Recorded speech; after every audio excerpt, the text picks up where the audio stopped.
خواتي خواتاتي اهلا وسهلا مرحبا بكم يا جماعة الخير ومساء الخير عليكم مازال في الاول السلام عليكم يا جماعة الخير. J'espère que vous allez bien, j'espère que vous vous portez bien. Sur Algérie Part, on vous a habitué à des émissions de décryptage, d'analyse.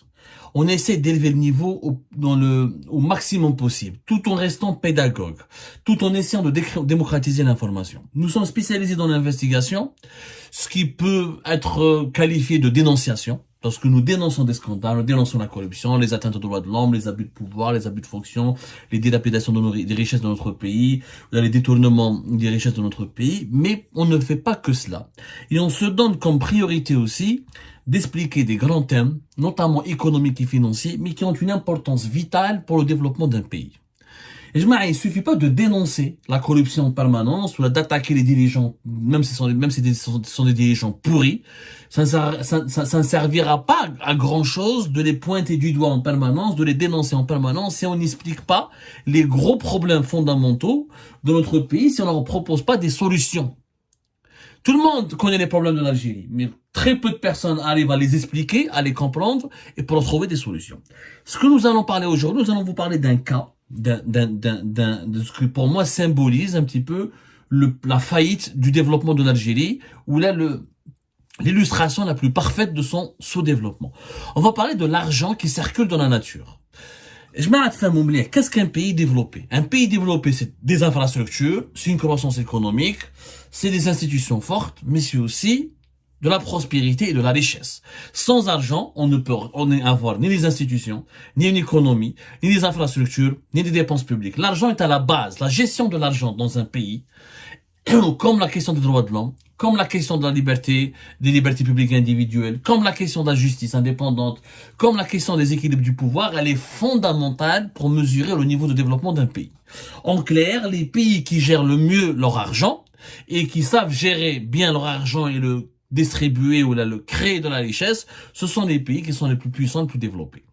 En Algérie, est-ce que vous savez que nous avons l'équivalent de 60 milliards de dollars qui circulent dans la nature, hors de tout cadre réglementaire, hors de tout cadre bancaire, et cet argent, on n'arrive jamais à l'exploiter, on n'arrive ni à le contrôler, ni à l'encadrer, ni à l'exploiter, ni à l'utiliser dans des investissements très importants. Je m'explique. سمعتوا بها جبد ربي بصح قليل اللي عطاو لكم les chiffres les plus précis. Très peu de personnes se sont attardées sur cette thématique. Est-ce que vous savez que jusqu'à fin septembre 2023, c'est pas moi qui le dis, c'est la Banque d'Algérie, la Banque centrale algérienne, dans son dernier rapport sur l'évolution de l'économie algérienne durant les 9 premiers mois d'année 2023, jusqu'à septembre de l'année 2023, 32,9%, il y a 33% de la masse monétaire. La masse monétaire, c'est toute la quantité de monnaie, d'argent et de liquidité qui circule dans un pays. La masse monétaire d'un pays, elle est composée de deux catégories. La monnaie et la quasi-monnaie. La monnaie, c'est les billets d'argent, les pièces, etc. La quasi-monnaie, c'est l'argent qui est dans les comptes bancaires. C'est les actifs financiers. C'est les comptes épargne, les comptes courants, les bons du trésor. On appelle ça les actifs financiers. Ça, c'est la quasi-monnaie. En plus clair, la masse monétaire, c'est tout l'argent, etc. La quasi-monnaie, c'est l'argent qui est dans les banques, ou là, notamment, qui est épargné, ou là, qui est dans des comptes courants. On appelle ça, encore une fois, la quasi-monnaie. Les bons du trésor, l'argent d'un compte courant, ou là, l'argent d'un compte épargne. Ça s'appelle la quasi-monnaie. En Algérie, la 33%, 32,9%, pour l'autre 33%, de la masse monétaire de notre pays, elle est hors banque. On parle de circulation fiduciaire hors banque. Il y a l'argent qui circule hors des banques et c'est l'équivalent de 33% de toute la masse monétaire, de tout l'argent qu'il y a en Algérie. Et en septembre 2023, le volume de cet argent qui circule hors circuit bancaire a été évalué à 8026 milliards de dinars. 8026 milliards de dinars, c'est l'équivalent de 59,6 milliards de dollars. Il y a donc 59,6 milliards de dollars, presque 60 milliards de dollars d'argent, de monnaie qui circulent hors banque, qui ne sont pas dans les banques, qui n'ont jamais été dans les banques, qui ne passent jamais par les banques. Quand je dis les banques, je dis aussi les établissements financiers. En Algérie, nous allons en parler, on a un système bancaire très archaïque, Et la conséquence, elle est dramatique. Pourquoi c'est dramatique d'avoir 60 milliards de dollars pratiquement qui circulent hors banque? C'est énorme, 33%. Ça, on le retrouve que dans les pays très sous-développés. Dans les pays développés, la masse monétaire qui circule hors banque n'est pas aussi importante. Pourquoi? يا جماعة الخير لازم تعرفوا يا جماعة باللي cet argent, quand l'argent qui passe pas par les banques, qui passe pas par la poste, qui ne passe pas par les impôts, qui ne passe pas, donc ça, il ne rentrera jamais dans les caisses de l'État. Jamais il ne rentrera dans les caisses de l'État. S'il ne rentre pas dans les caisses de l'État, ça veut dire que l'État ne va jamais pouvoir utiliser cet argent pour des investissements. Les 60 milliards de dollars, l'équivalent de 60 milliards de dollars qui sont hors banque, c'est de l'argent qui circule dans la nature et qui ne sert à rien, mis à part à alimenter le secteur informel, le blanchiment d'argent, financer la délinquance, la criminalité, les réseaux de drogue, etc., et potentiellement les réseaux terroristes. C'est un argent qui n'est jamais réinvesti. Même quand il est utilisé dans le marché informel. Vous allez me dire, mais Khoya Abdo, le marché informel crée des emplois, paye, les gens arrivent à vivre de l'informel. Oui, mais quand l'argent ne rentre pas dans les caisses de l'État, il n'a pas de valeur. Pourquoi? Parce que qui construit les écoles? C'est pas le marché informel, c'est l'État. Qui construit les hôpitaux? C'est l'État, c'est pas le marché informel. Qui construit les routes? C'est l'État, c'est pas le marché informel. Les gens qui disent, ah, heureusement, nous avons le marché informel, au moins on peut vivre avec cet argent. Grâce à ce marché informel, on a c'est catastrophique. Quand on a de mauvaises routes, de mauvaises écoles, de mauvais hôpitaux, quand on n'a pas de train, on n'a pas de bus, on n'a pas d'aéroport, on n'a pas d'avion, tout ça se finance par quoi? Par les financements publics, par les dépenses publiques. C'est l'État qui finance les aéroports, les ports, les routes, les autoroutes, les gares routières. Ça, les infrastructures publiques. Construire les logements, les villes, les commissariats, les daïras, les tribunaux. Si nous avons un pays en mauvais état, pourquoi? Parce que nous n'avons pas suffisamment d'argent pour financer les infrastructures publiques et de bons services publics comme les pays développés de l'Occident, par exemple. Or, les services publics de qualité nécessitent beaucoup d'argent. Avec l'équivalent de 60 milliards de dollars, vous savez qu'est-ce qu'on peut faire avec cet argent? On peut construire de nouvelles villes, on peut faire des TGV, on peut faire des aéroports, on peut faire des ports, on peut construire un nouveau pays. C'est presque 60 milliards de dollars qui circulent hors banque. Pourquoi ils circulent hors banque? D'abord, les Algériens ne font pas confiance aux banques. Ils ne mettent pas leur argent dans les banques parce que les banques algériennes sont catastrophiques. Et ça, on va en parler. Et d'ailleurs, nous n'avons pas beaucoup de banques. Nous sommes un pays de 47 millions d'habitants maintenant en 2024. 46, presque 47 millions d'habitants d'ici fin 2024. On n'a que 20 banques.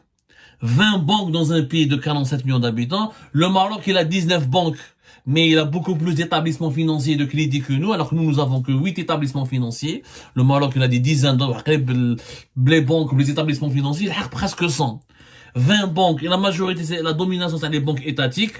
La BDR, la BNA, la BAD, la CNEP Bank, ouais, donc c'est des banques qui ne servent à rien, c'est des caisses.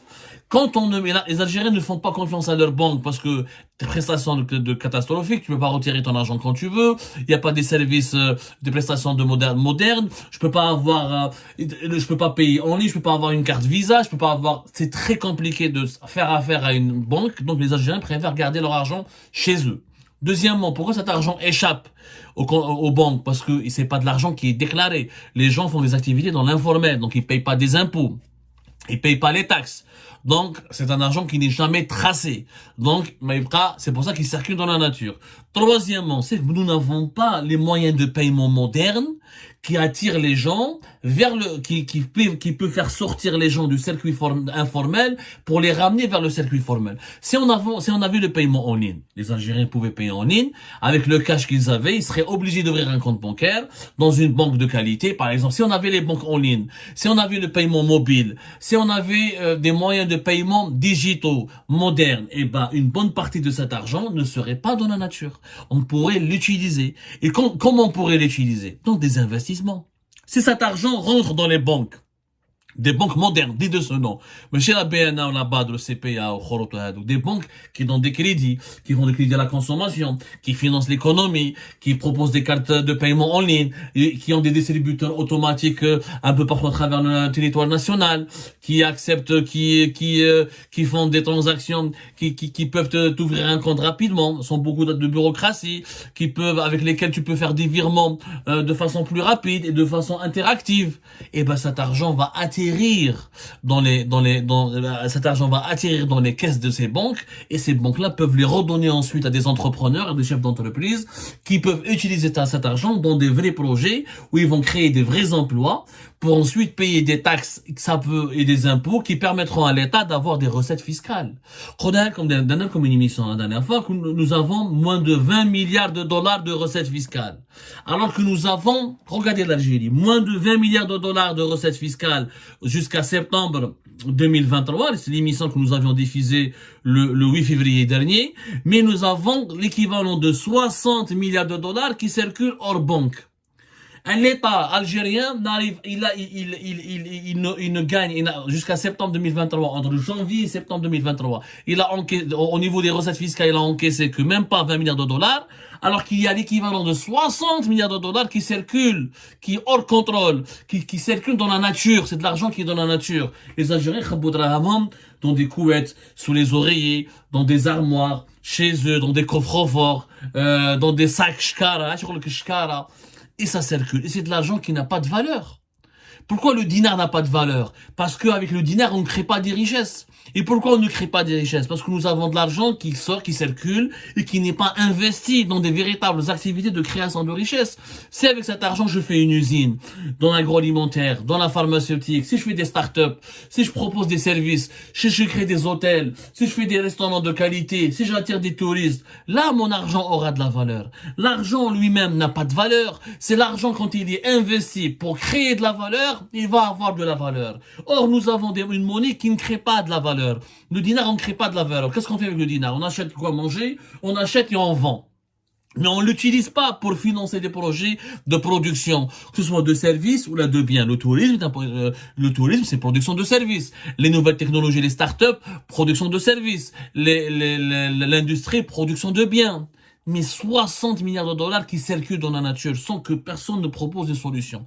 Et l'État algérien, au lieu de mettre les oligarques en prison, de pourchasser les entreprises, de leur soumettre les importateurs, de diminuer le nombre des importateurs, de leur soumettre, de faire des redressements fiscaux, de contrôler, de lutter contre la spéculation illicite. Le premier chantier, c'est l'État algérien veut vraiment récupérer. Le premier, l'argent, le plus grand scandale, t'as l'argent volé. Ce n'est pas l'argent de l'Ihaddad, de Tahkou, de c'est l'argent qui circule dans l'informel. C'est cet argent, ce sont ces 60 milliards de dollars qui circulent dans la nature, sans contrôle, sans utilisation, sans rentabilisation, sans même pas une bancarisation, sans aucun investissement possible. C'est le gros scandale dans notre Algérie. 60 milliards de dollars, alors que nous avons moins de 20 milliards de dollars de recettes fiscales. C'est scandaleux. On ne pourra jamais se développer. Et les Algériens, les banques, s'ils avaient de véritables banques, s'ils avaient les agences bancaires, il y a des grandes villes, il n'y a même pas d'agences bancaires. Faisons des banques en ligne. Développons les banques en ligne. Développons le paiement en ligne. Développons le paiement mobile. Ça va inciter les Algériens à acheter, à utiliser leur cash et à le transformer en monnaie numérique ou à l'intégrer au circuit bancaire pour l'utiliser ensuite dans le paiement en ligne, dans le paiement mobile. Créons des véritables plateformes de sites marchands. Digitalisons le pays et puis créons de véritables banques. Laissons le privé algérien créer sa propre banque. Depuis 2020, on nous a promis des banques privées. Comme on nous avait promis des compagnies aériennes privées. Maintenant, 4 ans plus tard, rien n'a été fait. Laissez les investisseurs algériens faire des banques. Ramener des groupes étrangers, créer leurs propres banques, sans passer par la loi du 51-49. Amener les banques internationales à s'investir en Algérie pour proposer des services financiers. Si on avait la bourse, créons une véritable bourse. Li عنده le cash في الدار, il peut devenir actionnaire de Ruiba, de Hamoud Boualem, de n'importe quelle entreprise algérienne.